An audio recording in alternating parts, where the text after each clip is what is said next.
In 2018, paleontologists announced the discovery of a new abelosaurid named Thanos Simonatoi. The paleontology community and I cringed.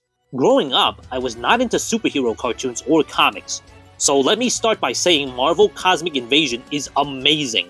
Put on your best leotard and spandex and get ready to beat them up. Created by the team at Tribute Games, this beat 'em up is a spiritual successor to the 2022 Teenage Mutant Ninja Turtles Shredder's Revenge. Everything from the combat engine to the beautiful pixel art will feel familiar to anyone who played Shredder's Revenge. The game offers some nice graphical options too. You have CRT and CRT Curve in addition to the default raw pixels. I like CRT a lot.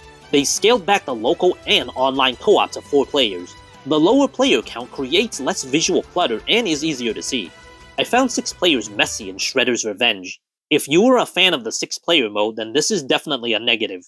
You get a total of 15 characters to use in the campaign mode. A couple of them need to be unlocked.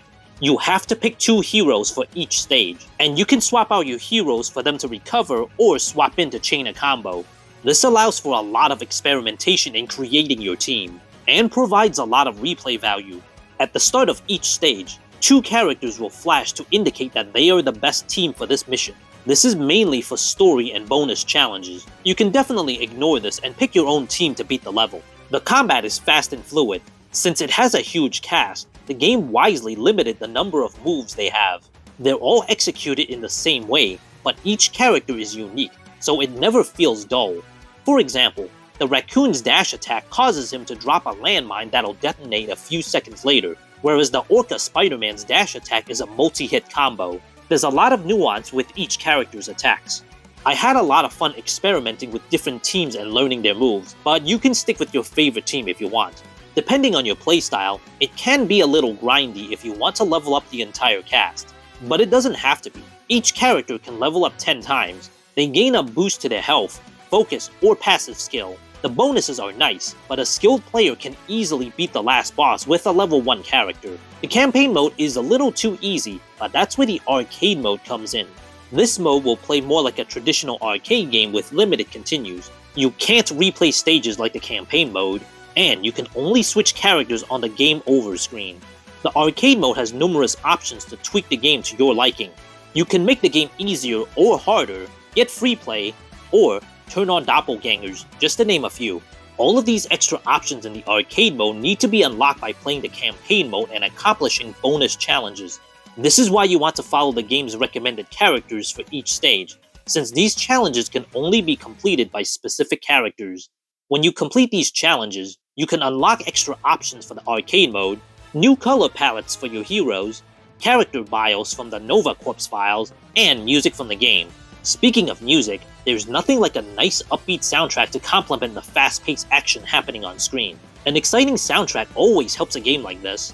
There's something very Capcom-esque about the soundtrack, but maybe that's just me.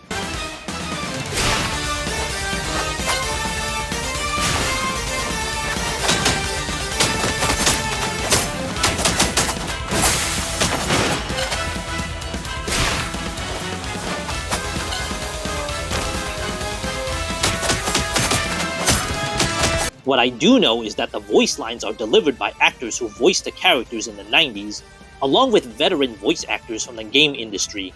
So fans will definitely get a kick out of hearing some of the original voice actors returning. The story is a typical alien invasion story. It's delivered by brief cutscenes with still images and voice acting at the beginning and end of each stage. Keep your mind on the mission, Jennifer. It's okay, I'm a multitasker. Characters will shout little quips at enemies during battle, along with the usual grunts and special move callouts. Why are they chasing Beetle? They want the name of his tailor? The troopers think he's one of them, betraying the hive mind. Oh no, Beetle's a crook, but we have to help him. I want to say nobody feels left out in the story, but it's a little hard for me to keep track of, and I know maybe 3 or 4 of them by heart. I'm sure there are plenty of references and cameos that'll make fans happy. I just don't know what they are. I only know this boss is Mega Man Box Art Man. I don't know why Thor is a horse named Bill. I'm just gonna call him Norse Horse. I'm sure this is a reference to something, while fans will immediately know what WC stands for.